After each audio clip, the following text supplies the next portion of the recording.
ഞങ്ങൾക്ക് നയമുണ്ട്, പാർട്ടിക്ക് ഇടതുപക്ഷ പാർട്ടികൾക്ക് നയമുണ്ട്.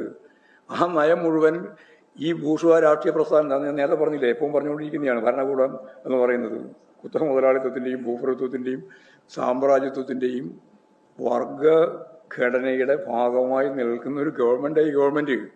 അല്ലാണ്ട് കമ്മ്യൂണിസ്റ്റ് ഗവൺമെൻറ്റും അല്ല. ഇടതുപക്ഷ ഗവൺമെൻറ് എന്ന് പറഞ്ഞാൽ അതിൻ്റെ അർത്ഥം ഒരു സോഷ്യലിസ്റ്റ് സമ്പദ് വ്യവസ്ഥയിലേക്ക് പോയിരിക്കുന്നു എന്നുമല്ല.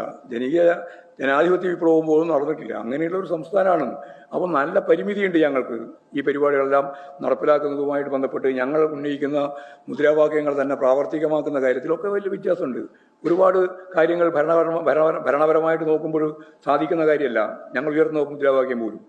പക്ഷേ ഇതെന്താ ഉണ്ടായതെന്നുള്ള ഉൾപ്പെടെയുള്ള കാര്യങ്ങൾ ഞങ്ങൾ CPI ഉൾപ്പെടെ ഞങ്ങളെല്ലാം യാതൊരു തരത്തിലുള്ള മുൻവിധിയും ഇല്ലാതെ ചർച്ച ചെയ്ത് ആവശ്യമായ നിലപാട് സ്വീകരിച്ച് ഇടതുപക്ഷ ജനാധിപത്യ മുന്നണി മുന്നോട്ടേക്ക് പോവുക തന്നെ ചെയ്യും. അതിൽ എന്തെങ്കിലും തർക്കം ഉണ്ടാവുമെന്ന് വിചാരിച്ചിട്ട് ഇപ്പോൾ കാത്തിരിക്കുന്നത് പോലെ UDF